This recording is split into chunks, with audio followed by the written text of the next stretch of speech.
Call this meeting to order Thursday, May 16th, 2024.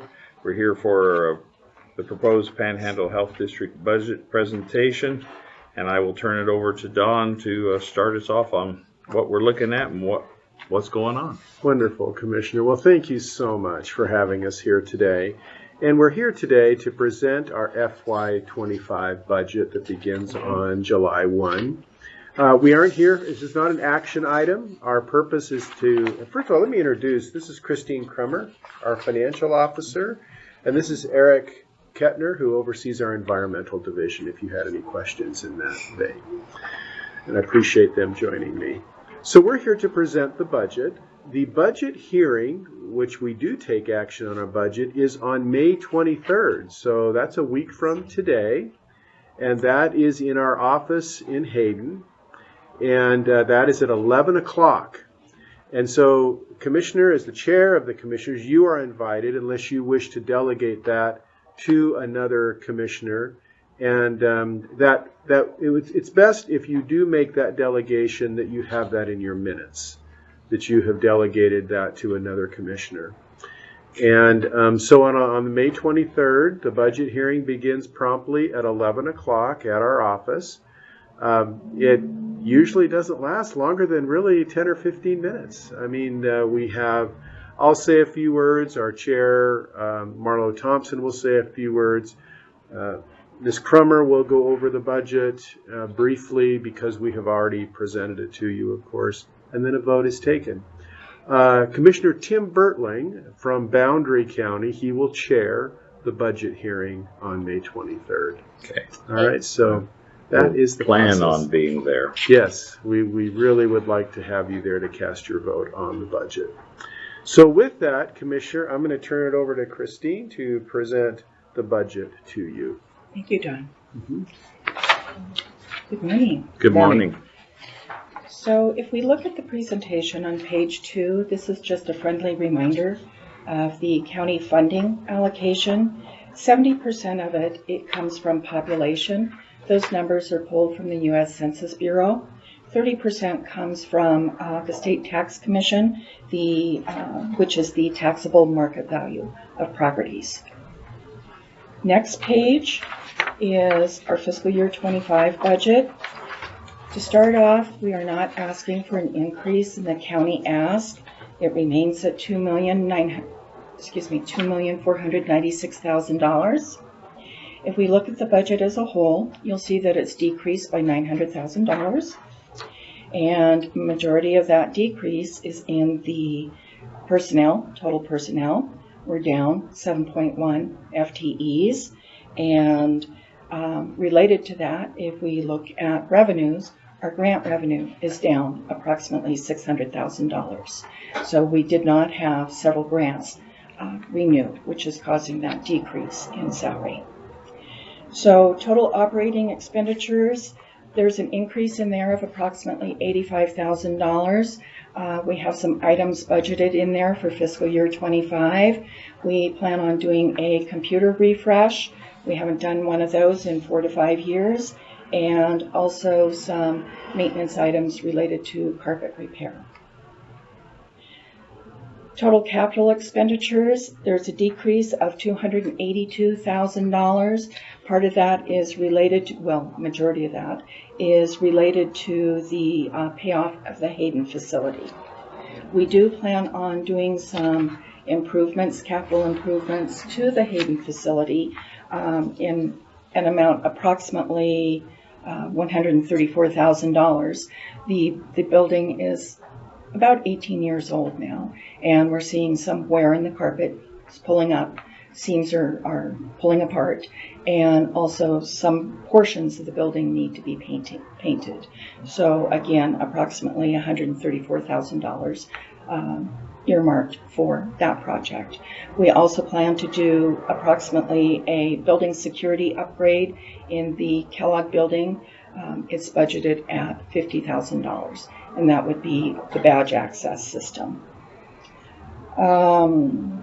If we move trustee payments, you will see that that is down approximately $15,000, And that one's rather difficult to budget for.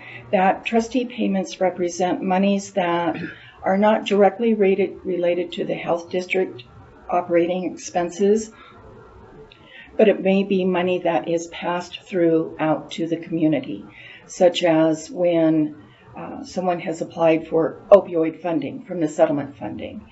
When we grant that money out, that would be a trustee payment because it is not a specific operating expense to the health district. If we look at the lower half, which is the revenue section, the reserves, use of program advances, you'll see that has decreased by about $275,000. And that decrease represents the opioid settlement funds that typically were managed in-house where we had a program, PhD had a program. Due to staffing issues, we will not be doing as much of that this year, but the money will still be going out to the community for those who have requested it through our request process. Licenses and fees, these remaining categories are basically budgeted based on what we're seeing in fiscal year 24. So licenses and fees represents environmental health, really no change in that amount over prior year. Health services, it's a decrease of $37,000. It's again being budgeted on what we're currently seeing for activity in the clinical side of the district. As mentioned previously, grants are down approximately $600,000 due to the loss of several grants. Donations other, that's always difficult to estimate. I basically estimated what we're seeing in fiscal year 24. And what makes up donations and other is obviously donations, P-card rebates is the other significant portion. And currently we're not seeing as much in P-card rebates. Interest, last year I was far too conservative in estimating interest. I budgeted based on what we're seeing this current year and also what we're hearing as far as what we can expect to happen for interest rates going into fiscal year 25. And as you can see, there's no change in the county funding county funding ask. Before we move to the next page, do you have any questions specifically related to the budget? No. Well, just real quick, you had staff shortages. You're unable to hire. I mean, is that what the staff shortages are? No, there's two things that are happening here. Okay. The biggest issue is the fact that some grants were not renewed. Okay. Most of our grants have a timetable on them. You know, it can be 2 years, 3 years, and if they don't renew for whatever reason, then unfortunately we've got to let those people go because there's no work for them. Okay. We do let people know the timetable of our grants when they come through, and so that they're aware of that. Most of them do renew. In fact, a couple of these that did not renew we're reapplying for, and we may get some of those back to us. Yeah. But that's primary. I think the other thing we always do is if we've lost someone to a job, we do a reevaluation to make sure that we need to replace that position regardless if there is a grant there or not. So we're very, I think, fiscally responsible with that. But primarily, it's due to grants not being renewed. Okay. Mm-hmm. Okay. Thank you. The other thing that should be mentioned as it relates to salary and wages, we have built in a 5% increase for fiscal year 25 for employees. Any other questions? Next page is the pie chart. It simply shows the percentages of our funding stream. You can see that the county portion is now 21%. Previously, it used to be 19%, but because our budget has gone down, that percentage has increased. Fees, 26%. Grants make up 47% of our revenue, and miscellaneous is 6%. Next page, the page that we often call our shift and drift. This is where the population values and the taxable property values come into play. The top portion is the population. You see that really there was no change in Shoshone County. The valuation portion, you can see that valuation increased by $350 million. If you take those numbers, go to the next page, we apply the formula to the county ask, and we can see in the top third of the page that the total amount that will be Shoshone County's responsibility for fiscal year 25 is $112,256. That's an increase of $1,768, or a 2% increase. It was interesting to see this year. Usually we see a greater percentage going to Kootenai County, but this year the shift was to Bonner County. That was a change.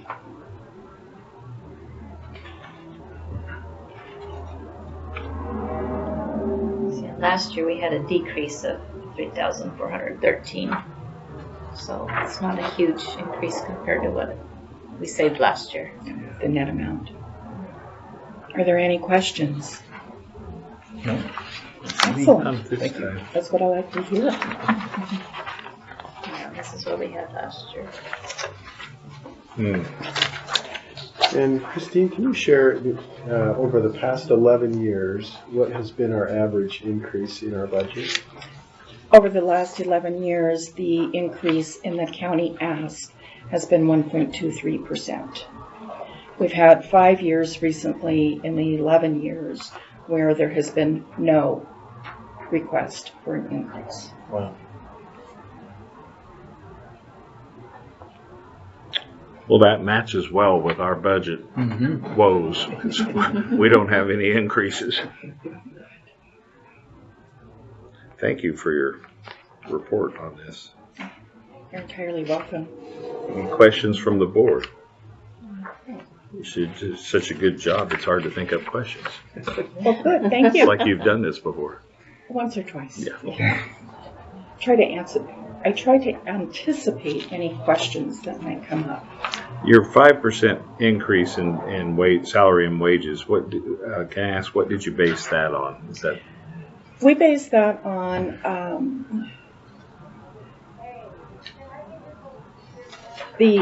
for employee retention, and Don can weigh in on this, but what we have experienced over the last couple of years is individuals leaving the district due to higher rates. We're close to Spokane.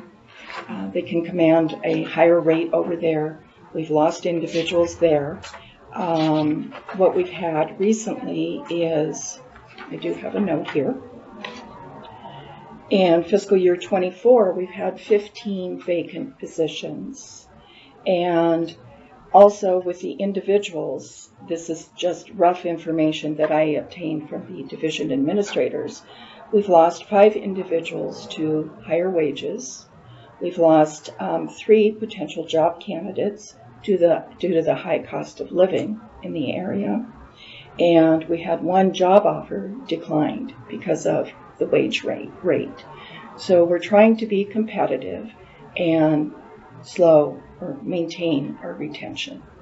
Would you like to add anything, Don? Oh, I think you answered it all very, very well. It's the cost of living in North Idaho primarily is what we're dealing with, and we also are neighbors to Spokane, and we have to be competitive. Turnover is extreme. You know this as well as I do. Turnover is very expensive, and if you just settle for an average employee, you may have some trouble. You've got to get the best to fill the positions, and over the long run, that can be quite a savings for us. We have worked very hard to keep this budget without any real raises to our counties, and at the same time, we've been raising salaries for the last several years, and we've just had to. I'm very confident that our salary wages are still at average. We are not above average, I'm very, particularly in our medical areas with nurses and nurse practitioners and medical assistants and all of that. They're working for us because they love the values that they're serving at the health district.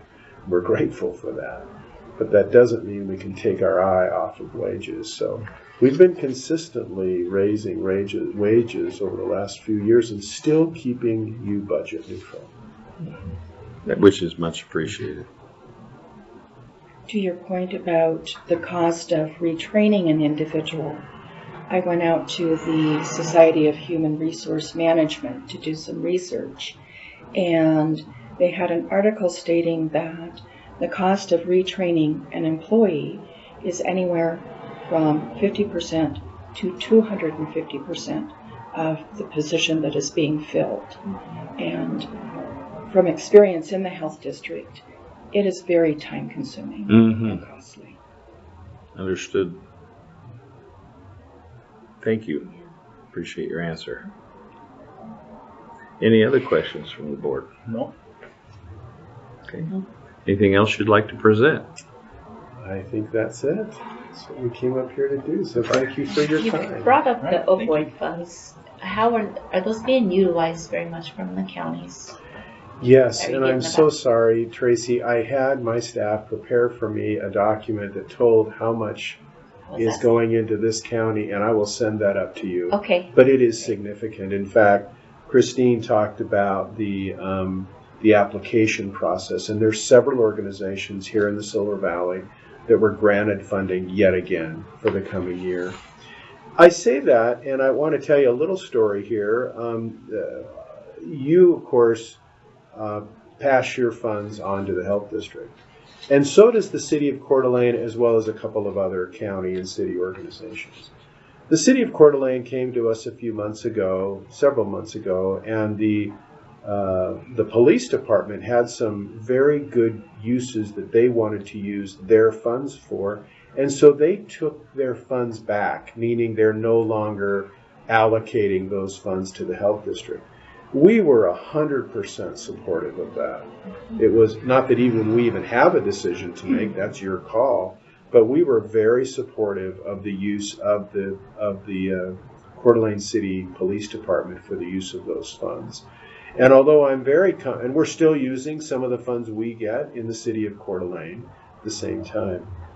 So the same thought with you. I know that this county has done a great job, very actively involved in opioid use disorder and prevention. If at any time you don't wish to allocate that to the health district and bring it back to the counties, we're going to be very, very supportive of that. So I want to make sure you're aware of that as well. And That is not a problem at all for us. We welcome it. Just remember, and it's not an arduous task, but you will be responsible for reporting on that, but not an issue at all, I'm sure. So I just wanted you to be aware of that going forward. We'd be very comfortable with helping that money not to be allocated to Panhandle Health and remain with the county. yeah, we just want to utilize as much as we can in our county. Yeah, we're definitely using your money in your county, that's for sure. No question about that.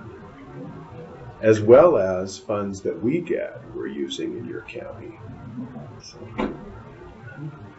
Thank you. And just to say officially, you will be missed. Well, that's Yes. nice of you to say. I really do appreciate that, and Wish you I will well. miss it as well, without a doubt. Wish you well in your endeavors of staying out of your wife's hair. Thank you so much for realizing the real challenge.